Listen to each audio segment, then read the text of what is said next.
গণপ্রজাতন্ত্রী বাংলাদেশের সংবিধানের 50-এর 3 অনুচ্ছেদ অনুসারে রাষ্ট্রপতি যদি পদত্যাগ করতে চান, তাহলে রাষ্ট্রপতি স্পিকারের উদ্দেশ্যে স্বীয় স্বাক্ষরযুক্ত পত্র যুগে তার পদ থেকে পদত্যাগ করতে পারেন।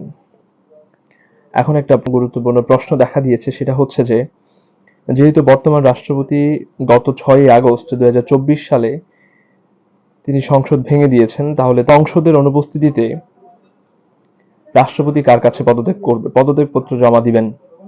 এখন প্রশ্ন হলো, এমত অবস্থায় ভেঙে দেওয়া দ্বাদশ জাতীয় সংসদের স্পিকার ডক্টর শিরীন শারমিন চৌধুরী বর্তমানে স্পিকার আছেন কিনা? এই প্রশ্নের সহজ উত্তর হলো হ্যাঁ, তিনি এখনো স্পিকার আছেন। কিন্তু কিভাবে?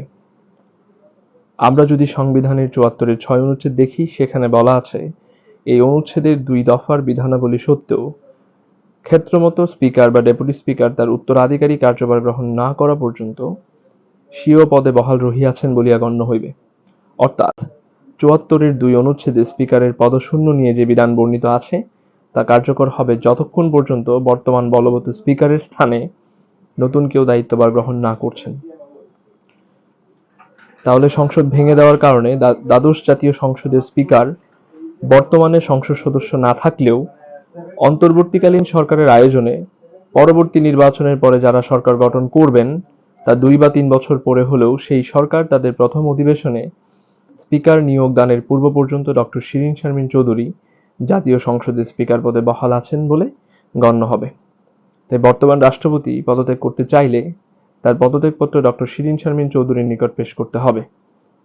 এখানে একটা সম্পূরক প্রশ্ন থাকে যে সংসদ ভেঙে যাওয়া অবস্থায় ডক্টর শিরীন শারমিন চৌধুরী সাধারণত অফিস করবেন না বা উনি অফিসে আসবেন না, সেক্ষেত্রে রাষ্ট্রপতির পদত্যাগপত্র গ্রহণ করবে কে?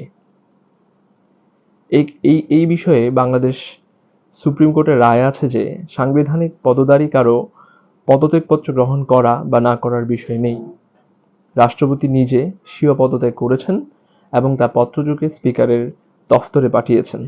পত্রটি স্পিকারের দফতরে পৌঁছেছে পদত্যাগ করার জন্য, ইহাই যথেষ্ট হবে। এক্ষেত্রে পদত্যাগপত্র গ্রহণ বা গ্রহণ না করার কোনো বাধ্যবাধকতা নেই। দ্বিতীয় প্রশ্ন, রাষ্ট্রপতি যদি পদত্যাগ করেন তবে নতুন রাষ্ট্রপতি হবে কে? এই প্রশ্নের উত্তর আমরা সংবিধানের 54 অনুচ্ছেদ অনুসারে দিতে পারি, যেখানে উল্লেখ আছে যে রাষ্ট্রপতি যদি পদ শূন্য হয় কিংবা রাষ্ট্রপতি অসমর্থতা, অসুস্থতা বা অন্য কোনো কারণে যদি রাষ্ট্রপতির পদ শূন্য হয়, সেক্ষেত্রে রাষ্ট্রপতি পুনরায় স্বীয় কার্যভার গ্রহণ করা না পর্যন্ত বা নতুন রাষ্ট্রপতি পুনরায় কার্যভার গ্রহণ করা না পর্যন্ত জাতীয় সংসদের স্পিকার রাষ্ট্রপতি হিসেবে দায়িত্ব পালন করবেন। তাহলে প্রশ্ন হলো, শিরীন শারমিন চৌধুরী যেহেতু এখনো সাংবিধানিকভাবে স্পিকার আছেন, তার মানে কি উনি রাষ্ট্রপতির দায়িত্ব পালন করবেন কিনা যদি রাষ্ট্রপতি পদত্যাগ করেন? হ্যাঁ, উত্তর হচ্ছে বর্তমান রাষ্ট্রপতি মোহাম্মদ শাহাবুদ্দিন যদি পদত্যাগ করতে চান বা পদত্যাগ করেন, তাহলে ডক্টর শিরীন শারমিন চৌধুরী রাষ্ট্রপতির দায়িত্ব পালন করবেন। এখন বর্তমান অন্তর্বর্তীকালীন সরকার যদি নতুন কোনো ব্যক্তিকে রাষ্ট্রপতি হিসেবে মনোনয়ন দেয় এবং সে ব্যক্তি যদি একক হিসেবে মনোনয়ন পায়, তাহলে নির্বাচন কমিশনার কোনো ধরনের ভোটের আয়োজন না করেই তাকে রাষ্ট্রপতি হিসেবে দায়িত্ব পালন করবেন বা তাকে রাষ্ট্রপতি হিসেবে নিয়োগ প্রদান করবেন।